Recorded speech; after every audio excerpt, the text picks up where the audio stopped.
Hey Hunters, Lord here, back with another Wild Arts video. In today's video, I wanted to do kind of a non-scripted, just run through my current Maul set to show off what I think is the best Maul after this most recent update. So, some of you may be surprised by this, but the best Maul is actually the Amber Maul, which comes from Sap Scourge. I'm going to go ahead and show you how I built it out here in the Forge. So as you can see, we have Desperation, Surprise Attack, Extended Wrap twice, and Health Extension Training, which are some of our best damage boosting skills. Health Extension Training allows us to not get sent reeling while doing extended attacks. Extended Wrap gives us 12% bonus damage while doing an extended attack, on top of Tunnel Vision, which gives us 30% attack boost upon getting a successful extension. And that lasts for, I think, about 10-15 seconds. So you'll have that pretty much all the time because your main damage loop is extension attacks. Battle Spirit gives us plus 10% attack when the kimono is enraged. Desperation gives us another 15% all the time at a slight cost to our armor. And finally, we get Surprise Attack at 40%. Now this is what really sets this hammer apart. Typically, you have to grab either Surprise Attack or Desperation as your fourth skill with Extended Wrap, and Health Extension Training, and then use whatever leftover was on, the Golden Tempest, which is Inversion Attack, or down here on the Murakumo, which is Fusion Reaper, and those are less useful. But this really helps us to hit the highest damage possible because we can have both Desperation, Surprise Attack, both Extended Wraps, and Health Extension Training, and with the new Limit Breaker system, it is equivalent in Raw at 1410 to even the Golden Tempest and Murakumo hammers. Now this is how I built it out. You get Extended Wrap here from Fumebeak, you get your other Extended Wrap here from the Celestial Dragon, Health Extension Training from Cobalt Lavaback, and then our Surprise Attack is all the way up here at the Herbal Maul, which is the third one down, and we will keep that all the way through. Again, this is the path I took. You pretty much just kind of skirt the outside right side, and then just kind of bring it back up through Golden Tempest and through Fumebeak, back into Sap Scourge. That's how you build that out. And now for the equipment. My talismans, you'll see on the right what I'm running. I still have Sleep Wielder, even though it did get nerfed a couple updates ago because I like Rapid Rescue for playing in a party. I then have Final Blow, which gives me extra damage when kimono are toppled. This doesn't really come into play a ton, but it's nice. Mostly I'm using it for the 3% to Desperation. I then have 4% to Desperation and 5% to Sidestepper, which again is just attack boost, and then the distance you can dodge. Ironclad plus 3 in Hawkeye. Hawkeye I really like when you're hitting for those orange numbers. This will boost that. And then finally I got a Blade to Bar 7% in health boost plus 3 talisman. I really like it. It's probably not the best, but again, these are pretty much all up to your own personal preference. For the armor, I'm still rocking the Ember Plume helmet as I really love Deaf Ears and I haven't been able to get a kimono Deaf Ears talisman. I do have a human path one, but not a kimono path, so I'm still running this. Then for the chest, I'm running Grimstalker, which comes with 20% destruction art for easier part breaks, more carves, more materials is always better. Hawkeye, which is 5% more damage and monster weaknesses, so when you're hitting those orange numbers, again, that's boosting that. Sprint Master, which lets us get back stamina even while sprinting, which is really great. Then the arms are still Ember Plume as well. I haven't really found much of an upgrade here. There's probably some better ones. Again, you could probably change this around, but I like Desperation a lot. Then the waist is from Murakumo, and that is new with the most recent update. I like the Karakuri Coordination Remedy, as it allows me to heal by using Karakuri attacks, so jumping off a spring and hitting something. So if I just have a small smidge of health missing and I want to get it back up, that's a really easy way to do it. Vengeance gives us plus 10% attack boost for a certain amount of time after you get hit. This is just nice to have. Tiger's Den is just 5% flat attack boost, but it makes it harder to recover from blights like poison or being set on fire or being tangled. So I think it's a worthy trade-off in my opinion. Another one you could go for is the Cobalt Lavaback Waist for that Pummel Booster, 3%.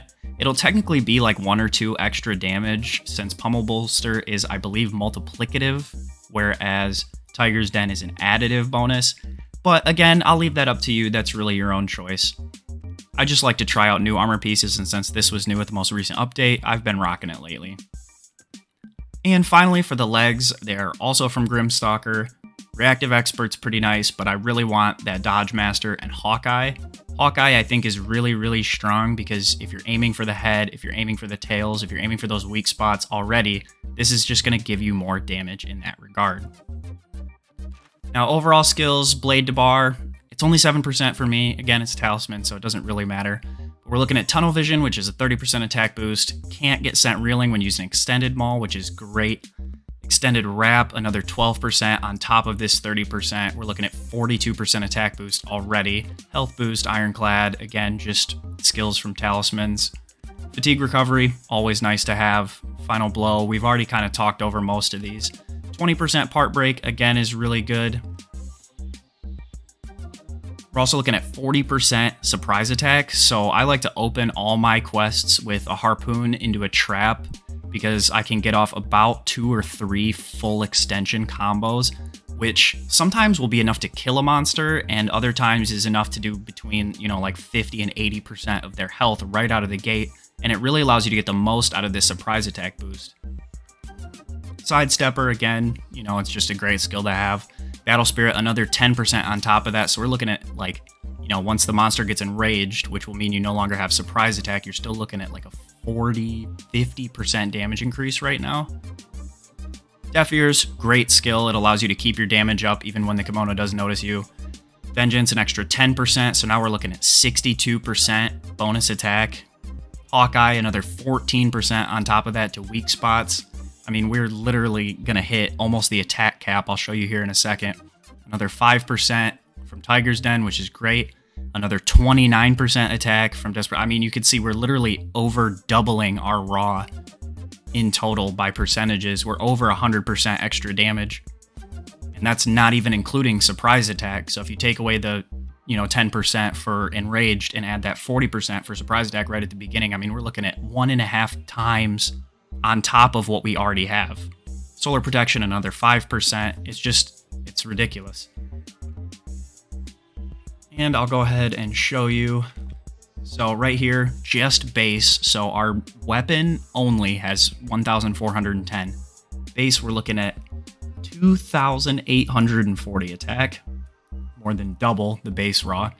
And then if we go ahead and do our health extension attacks, just to get that Tunnel Vision, we're at 3,600, which I think is the damage cap. Can't confirm entirely, but... And then even after some of those extensions come off, we still are at almost 3,400 and back down to the 2,840. But since that's going to be your main damage loop, you're just going to be spamming this pretty much every hunt. You're going to constantly be at, when you go for that big hit, that 3,600, which is just a ton of damage. I mean, I'm hitting for almost 3,000 damage a hit against, unenraged monsters that haven't noticed me yet and aren't asleep. I mean, my original Maul video, I was hyped to hit for like 3,400 on a sleeping monster, which is double damage. All in all, I just really love this set. I'm really enjoying the new update and the additions that they made. It's allowing some of these other weapons that didn't get so much love at endgame to come straight back into the meta, and it gives us a ton more options. Now sure, getting your Amber Maul to +7 limit break is going to be really expensive, and it does take a while. I've been farming forever since yesterday. I've been constantly farming orbs to upgrade these because I want to try these new things out for you guys.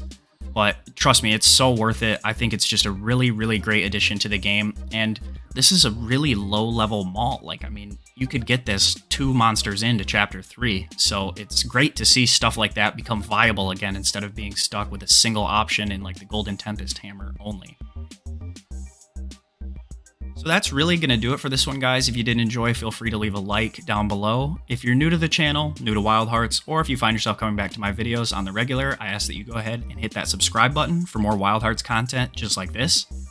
And with all that being said, guys, thank you so much for watching. I wish you all a good day and happy hunting.